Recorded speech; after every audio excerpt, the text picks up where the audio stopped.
Hello everyone, আমাদের সময় CUET admission টেস্টে আসা একটা ইন্টিগ্রেশনের প্রবলেম দেখব। প্রবলেমটা হচ্ছে এমন, ইন্টিগ্রেশন অফ উপরে থাকে সাইন 4x, নিচে থাকে sine to the power 4x plus cos to the power 4x d x. এটাকে ইন্টিগ্রেশন করতে বলছে আমাদেরকে, ঠিক আছে? তো তো এটাকে আমরা যখন ইন্টিগ্রেশন করতে যাব, তো প্রথমত আমাদের যে উপরের যে পোর্শনটা আছে না, ওইটাকে আমরা ভাঙায় ফেলবো। উপরে কি আছে? সাইন 4x আছে, তাই না? তো সাইন 4x কে আমরা ভাঙাই, কি কি আসে দেখো। সাইন 4x মানে হচ্ছে 2 সাইন 2x কস 2x। ওকে, 2 সাইন 2x, এটাকে আবার লেখা যায় 2 ইন্টু 2 সাইন x কস x। আর কস 2x কে লেখা যায় কি? Cos square x minus sine square x. Just formula আমি ভাঙাচ্ছি এখানে। সো আলটিমেটলি গুণ করলে এখানে পাচ্ছি কি 4 sine x cos cube x minus 4 cos x sin cube x। ঠিক আছে, এই পোর্শনগুলো পেয়ে গেছি, তাই না? কাকে ভাঙাইছি? sin 4x কে আমরা ভাঙাইলে এটা পাচ্ছি। এখন একটা জিনিস দেখো, আমরা যদি এই যে নিচের যে পোর্শনটা আছে না ইন্টিগ্রেশনের ক্ষেত্রে, এই নিচের পোর্শনটাকে ডিফারেন্সিয়েট করি, ddx করে দিই, কি আসে একটু চেক দিই। sin 4x cos two the power 4x, ঠিক আছে? ডিফারেন্সিয়েট করলে আসে 4 sin x, 4 sin cube x cos x plus 4 cos cube x। আচ্ছা, cos x কে আবার ডিফারেন্সিয়েট করলে মাইনাস sin x আসে। তো আমি মাইনাসটাকে সামনে নিয়ে আসি, চলো এটাকে আমি সামনে নিয়ে আসছি। তো এখানে পাইতেছি minus 4 cos cube x sin x। এই জিনিসটা আসলে কি? এই জিনিসটা এটার উল্টাটা না? এখান থেকে যদি আমি মাইনাস কমন নেই তাহলে কি বসাইতে পারি? দেখো তো, 4 cos cube x sin x minus 4 sin cube x cos x লিখতে পারি না? আর এই জিনিসটা মানে কি জানে? এই যে নিচের যে পুরোটা আছে না, এই পুরোটা মানে কি sin 4x না? এই পুরোটা জিনিস মানে হচ্ছে sin 4x। তো আমি আলটিমেটলি পাচ্ছি কত? এটা সমান হচ্ছে মাইনাস sin 4x। আচ্ছা, এখন আমাকে একটা জিনিস বলো, আমরা ইন্টিগ্রেশনে একটা রুলস পড়তাম না এমন যে আহ, নিচে যদি এফ অফ এক্স থাকে, এটাকে ডিফারেন্সিয়েট করলে যদি উপরটা পাওয়া যায়, মানে f prime of x d x, তাহলে এই ক্ষেত্রে আনসারটা কি হইতো? লন এফ অফ এক্স ডিএক্স। আচ্ছা, এত f of x, f prime of x এত কাহিনী না করে আমি জাস্ট বলি যে নিচে যেটা থাকবে ওইটাকে ডিফারেন্সিয়েট করলে যদি উপরেরটা পাওয়া যায়, তাহলে আনসার হয় কি লন নিচেরটা।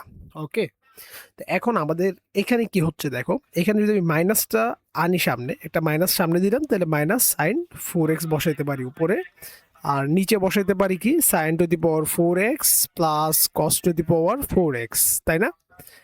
এখন এই মাইনাসটা মাইনাস থাকলো, নিচেরটাকে ডিফারেন্সিয়েট করলে, এই যে নিচের যে পোর্শনটা আছে না, এটাকে আমরা ডিফারেন্সিয়েট করছি। তো ডিফারেন্সিয়েট করলে উপরের এই পোর্শনটা পাওয়া যাইতেছে না, তো নিচেরটাকে আমি ডিফারেন্সিয়েট করলে উপরেরটা পাচ্ছি।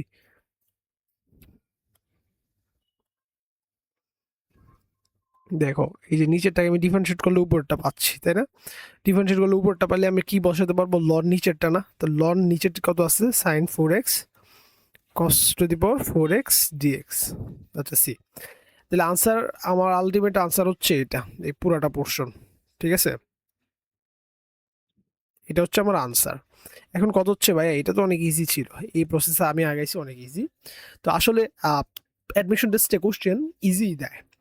তবে দেখো, এখানে এই ম্যাথটা যদি তুমি আগে একবার না করতা বাসায়, তাহলে এই থিঙ্কিংটা তোমার মাথায় ওই যে ইন টাইম 3 মিনিটের মধ্যে আসতো না। তো এই জন্য এই প্যাটার্নের যতগুলো ম্যাথ আছে এগুলো তোমরা একটু আগে আগে দেখে যাবা। যেমন এই প্যাটার্নের, সিমিলার প্যাটার্নের ম্যাথ যদি আমি চিন্তা করি, তাহলে হচ্ছে আসতে পারে তোমার ইন্টিগ্রেশন অফ সাইন 2x একটা থাকতে পারে, নিচে থাকবে sine to the power 4x plus cos to the power 4x d x. এটা একটা হইতে পারে এক নাম্বার। তারপর আরেকটা হইতে পারে এমন যে উপরে শুধু 1 আছে, নিচে sine to the power 4x plus cos to the power 4x। এগুলো আসলে একবার করে না করলে তুমি এটা জীবন পরীক্ষা হলে ওই টাইমের মধ্যে মিলাতে পারবা না, বুঝছো? যদি আরেকটা বলি √10x, মোস্ট ট্রেন্ডিং এ ওঠা একটা ম্যাথ। তারপর হচ্ছে √10x প্লাস কি, ওইটার সাথে আরেকটা কটেক্স গুণ আকারে থাকে, √কটেক্স সরি যুগ আকারে থাকতেছে, এটার ইন্টিগ্রেশন। ঠিক আছে, এটা কিন্তু অনেক ইজি। তো এইটা তারপর আরও আছে বলতে এই প্যাটার্নগুলো যদি তুমি মুখস্থ টাইপের, মানে মুখস্থ টাইপ বলতে কি করতে করতে তোমার হাতের মাসল রিফ্লেক্সে নিয়ে আসতে পারো না, তাহলে এটা তোমার জন্য অনেক বেনিফিট দিবে পরীক্ষার হলে।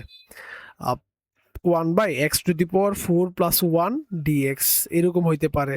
দেন আরেকটা হইতে পারে এরকম যে x² থাকলে কি হয়। এই প্যাটার্নের ম্যাথগুলো একদম মানে করতে করতে হাতের মাসেল রিফ্লেক্সে নিয়ে আসবে, কারণ কোনো না কোনো প্যাটার্নে গিয়ে তুমি এই জিনিসগুলো অ্যাপ্লাই করা লাগে তোমাকে দিন শেষে। x⁴ + 1 উপরে হইতে পারে x² + 1 অথবা -1, এটা একটা হইতে পারে, বা এটা হইতে পারে x² - 1/x⁴ + 1 dx এরকম হইতে পারে। আরো কিছু হইতে পারে যেমন যে ইন্টিগ্রেশন অফ x⁴ - 1 dx। আসলে এই প্যাটার্নটা আবার কি করা লাগে, আংশিক পার্শিয়াল ফ্র্যাকশন, আংশিক ভগ্নাংশে প্রকাশ করে এই ম্যাথটা করা লাগে। তো আংশিক ভগ্নাংশ কিভাবে শর্টকাটে করা লাগে ওই বিষয় নিয়ে আমি একটা আমার শুরুতে মানে আমার গ্রুপ খোলার পরপরই শুরুতে একটা ভিডিও দিয়েছিলাম। ওই ভিডিওগুলো একটু দেখো, যদি কারো মনে হয় যে আংশিক ভগ্নাংশ এক লাইনে আমি করব, তো ওইটা আসলে যারা ইন্টিগ্রেশন করবে ওদের জন্য খুবই হেল্পফুল হবে। যে এক লাইনে আংশিক ভগ্নাংশ না করতে পারলে তো তোমার মানে টাইম কনজিউম করবে, তাই না? তো ওই জন্য তুমি ওই যে আংশিক ভগ্নাংশের ভিডিওগুলো একটু দেখে নিও।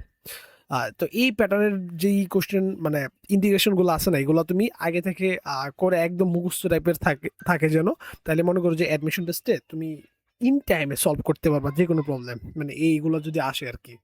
আর ম্যাক্সিমাম যদি বই থেকে দেয় তাহলে এগুলোই দেওয়ার পসিবিলিটি বেশি থাকে আর কি অ্যাডমিশন টেস্টে। তো এই ছিল। আর বাইরের গ্রুপটাতে অবশ্যই ইনভাইট দেবা স্টুডেন্টদেরকে, তোমার পরিচিত যারা আছে।